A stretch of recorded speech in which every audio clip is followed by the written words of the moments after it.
வந்து பிள்ளைகளோட ஸ்பெண்ட் பண்ணுறதே கிடையாது. தான் வந்து ஒரு மிஷின் உழைச்சி போடணும், பிள்ளைங்க ஹாப்பியாக இருக்கணும், பொண்டாட்டி ஹாப்பியாக இருக்கணும், அம்மா அப்பா ஹாப்பியாக இருக்கணும்.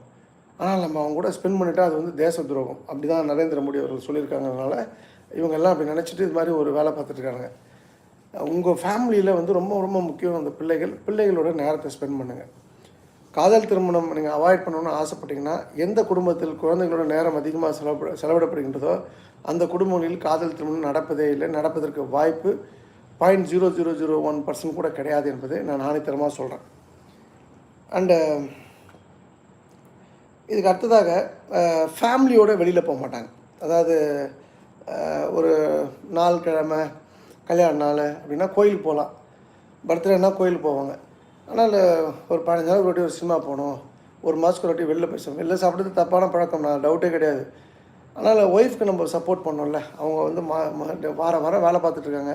வாரத்தில் நமக்கு ஒரு நாள் லீவ் இருக்கும்போது அவங்களுக்கு ஒரு நாள் லீவ் கொடுக்கணும் இல்லையா? ஸோ அதனால் அந்த ஃபேமிலி அவுட்டிங்கிறது ரொம்ப முக்கியம். இனிஷியல் டேஸில் வந்து தமிழ்நாடுக்குள்ளே இருக்கலாம், அதுக்கப்புறம் அவுட் சைட் தமிழ்நாடு இருக்கலாம், இந்தியாவுக்குள்ளே இருக்கலாம், அதுக்கப்புறம் அவுட் சைட் இந்தியா இருக்கலாம்.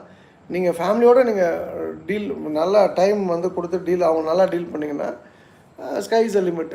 நிறைய வெற்றி கிடைக்கும். அந்த வெற்றி அப்படின்ற ஒரு விஷயம் வந்து பார்த்திங்கன்னா நிறைய பணத்தை கொடுக்கும். நிறைய பணம் வந்தோன்னா ஆட்டோமேட்டிக்காக நிறைய செலவு பண்ண போகிறீங்க, அவ்வளோதான். அண்டு ஒன் சைடட் மேனாக இருப்பாங்க ஃபேமிலி மேட்டரில். அதாவது எப்படின்னா, ஒரு எக்ஸாம்பிள், ஒரு சாரார் வந்து ஒய்ஃப் பக்கம். இப்போ அம்மா அப்பாலாம் வந்து எனக்கெல்லாம் தெரியும், ஒருத்தர் உண்டு நெருக்கமான உறவில் ஒருத்தர். அவங்க அப்பா அவ்வளோ கஷ்டப்பட்டு படிக்க வச்சார். பொண்ணு அவங்க தேடி பிடிச்சி பணக்கார பொண்ணாக தான் கல்யாணம் பண்ணணும்னு நினச்சாங்க. என்னைக்கு கல்யாணம் ஆனோன்னா அவன் அதோடு ஒழிஞ்சு போனான். அவனுக்கும் பொண்டாட்டி பிள்ளைங்கன்னு ஆனதுக்கப்புறம் அப்பாவை பேச மாட்டான், அம்மாவை பேச மாட்டான், அண்ணனை பேச மாட்டான், தங்கச்சி பேச மாட்டான். அந்த கனெக்டே கட் பண்ணிட்டாங்க. அவங்க ஏதாவது ரொம்ப ரொம்ப ரேர் மாமனார் வீட்டுக்கு வரேன் அப்படின்னு சொன்னால் அது அம்மா அப்பாவை பார்த்துருப்போம், வேறு யாரையும் பார்க்க மாட்டாங்க. இது போல் பொண்டாட்டி வீடோட ஒரு பக்கம் போயிடுவாங்க.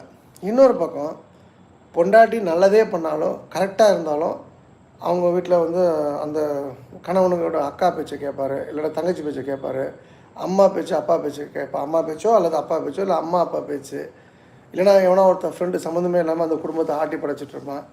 அப்போ மனைவி வந்து நியாயம் சொல்கிறதுக்குள்ளே இல்லை இவங்க சொல்கிறதா நான் நீ பண்ணியிருப்ப அப்படின்னு சொல்லி பொண்டாட்டி போட்டு சாத்துன்னு சாத்த வேண்டியது.